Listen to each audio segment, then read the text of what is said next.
Hey guys, what's up? It's Megan, and today I'm going to talk a little bit about switching over from maybe a previous style yoga into doing something like the SRIDAIVA and the Bowspring, which is what I've adopted now as far as what I'm teaching and what I'm practicing.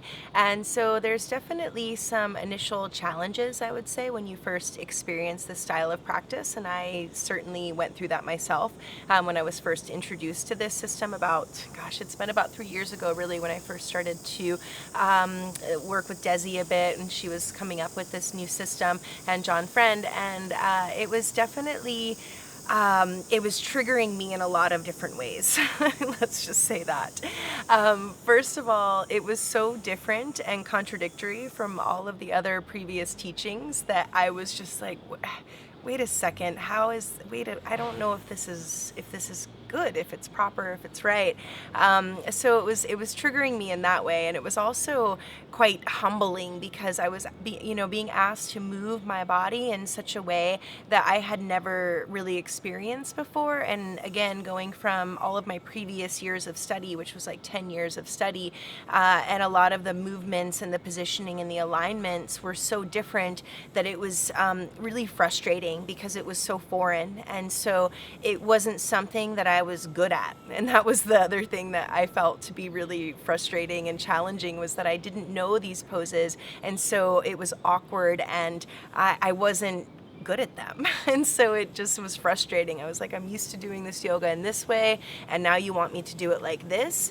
And I found that to be, it was very humbling and very aggravating. And so the other things that I was experiencing was actually discomfort in the body, and it wasn't a shooting pain or a debilitating pain by any means, or anything that was, I would think, to be harmful, but it was waking up muscles in my body that were sleepy and very much disconnected. And so when I started the practice, it was really asking me to integrate and to work in a way that I wasn't familiar. And in this way, I was fatigued. So my muscles were very, very fatigued, especially in my low back. That was where I was feeling the most discomfort. And it wasn't, again, like a shooting pain or anything that was signifying that there was some kind of something that wasn't right. It was just that the muscles were strained and very tired from working so hard.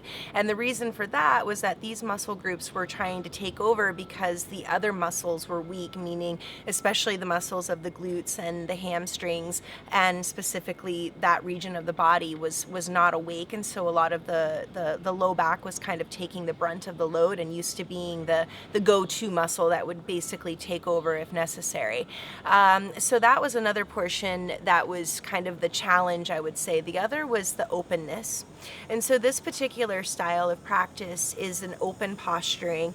And so every pose you're doing in an alignment that's completely open. It's opening your heart, it's opening your pelvic floor, it's opening your mind, it's open.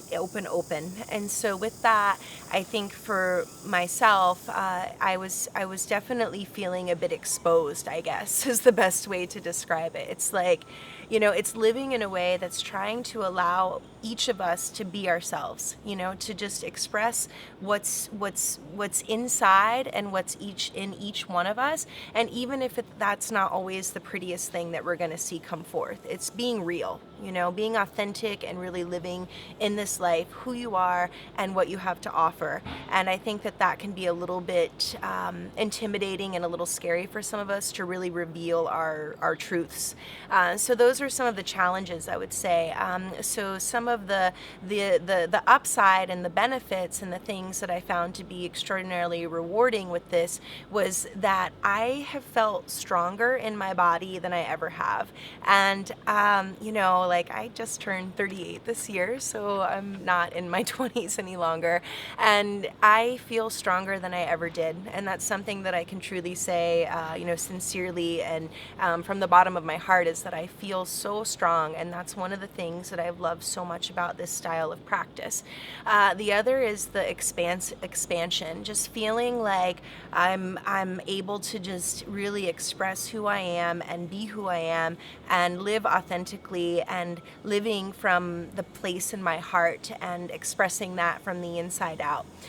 The other benefit is that I am pain-free. you know, and I'm very thankful for that. I have never really had a lot of physical problems or anything really, but here and there, of course, the body would, you know, I would have some issues that would come up from time to time.